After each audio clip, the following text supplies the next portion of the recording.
CM साहबा आपके एक वजीर दाखिला थे चौधरी निसार अली खान वो बनी गाला पहुंचे हैं जीप लेके और कहा यह जा रहा है कि नून लीग के बाद एमपीएस उनके हाथ में हैं। पंजाब की सूरत क्या है? बड़ी मजे का खेज बात है। और सवाल जी।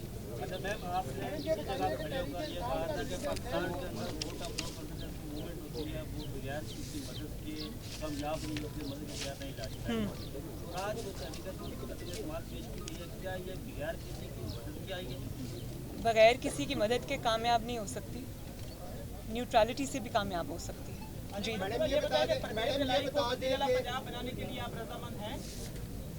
ये तो अब डिसीजन सिर्फ मेरा तो नहीं है, ये तो सब बैठेंगे, ऑपोजिशन पार्टीज़ बैठेंगी।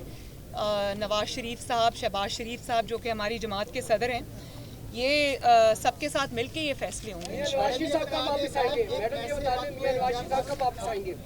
इंशाल्लाह जल्दी आएंगे। मैडम ये बता दें ऐसे वक्त में आप अपने मात की तहरीक ला रहे हैं जब हुकूमत अपनी अहली की वजह से सब कुछ खो बैठी है, तो क्या वजह से क्या कहीं तहरीक पे बात ना कर आप इमरान खान को सियासी शहीद तो नहीं कर रही और नियो न्यूज़ पे तलत हुसैन साहब को प्रोग्राम की वजह से उनकी बंदिश भी शुरू कर दी है? इस पर देखिए, बंदिश ये इस तरह से लोगों को चुप कराने के, ज़बरदस्ती डराने धमकाने के तो दिन गए।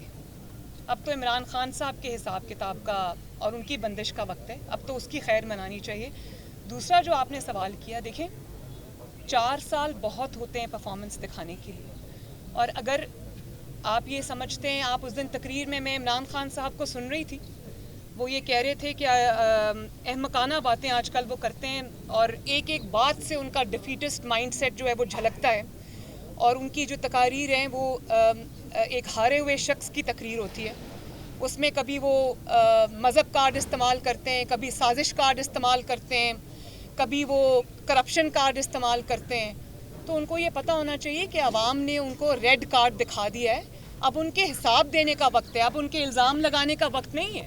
और जो बात आपने की कि देखें, अगर वो ये समझते हैं कि उनको शहीद होने का मौका मिल जाएगा, तो वो जो आवाम के नुमाइंदे होते हैं, उन्होंने आवाम की खिदमत की होती है। मुझे भी अभी भी वो वक्त याद आता है जब कभी कहा करते थे कि नवाज शरीफ की सियासत ख़त्म हो गई, लेकिन आज सिर्फ 4 साल के बाद, पौने 4 साल के बाद, आज अवाम नवाज शरीफ को आवाज़ दे रही है। आज नवाज शरीफ की अल्हम्दुलिल्लाह जमात चट्टान की तरह खड़ी है। एक शख्स नहीं टूटा नवाज शरीफ साहब की जमात से। और मुझे वो वक्त भी याद आता है, देखिए नवाज शरीफ साहब के साथ भी ज़्यादतियाँ हुई हैं, उनको भी उसकी बहुत बड़ी पॉलिटिकल और पर्सनल कॉस्ट देनी पड़ी हैं, लेकिन कभी उन्होंने तहजीब का दामन, तमीज़ का दामन हाथ से नहीं छोड़ा। उन्होंने कभी जलसों में खड़े होकर ये धमकियाँ नहीं दी कि मैं बहुत ख़तरनाक हो जाऊँगा। उन्होंने कभी ये नहीं कहा कि अब मैं ख़तरनाक हो जाऊँगा तो मैं छोड़ूंगा नहीं। और मुझे पता है कि ये धमकियाँ वो अपोजिशन को नहीं दे रहे, क्योंकि अपोजिशन ने तो उनका अताब जो है, उनका जो जुल्म है, उनके मजाले में उनको 4 साल बर्दाश्त किया है, फिर भी खड़े रहे। ये धमकियाँ वो किसी और को सुना रहे। आप समझती हैं इमरान रूहानी कमज़ोर हो गया? और दूसरी बात ये कि कोई उनको ये समझाने वाला भी नहीं है कि ग्रेस अंडर प्रेशर क्या होती है।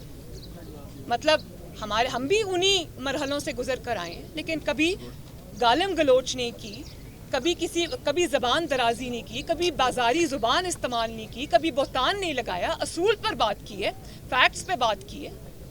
और आप जब तकरीर करने खड़े होते हैं तो आप मज़हब का नाम लेते हैं। कभी आपने रियासत मदीना का नाम लिया और आपने अवाम के ऊपर बदतरीन मजालिम ढाए, और अब आप कहते हैं कि अमर बिल मारूफ का मतलब है कि नेकी का हुक्म दो और नहीं अनिल मुनकर कि आप बुराई से रोको। तो आपने जो अपने जलसे का नाम रखा है अमर बिल मारूफ, तो मैं आपसे ये पूछना चाहती हूँ कि आप कौन सी नेकी है, कौन सी अच्छाई है जिसका हुक्म दे रहे हैं लोगों को?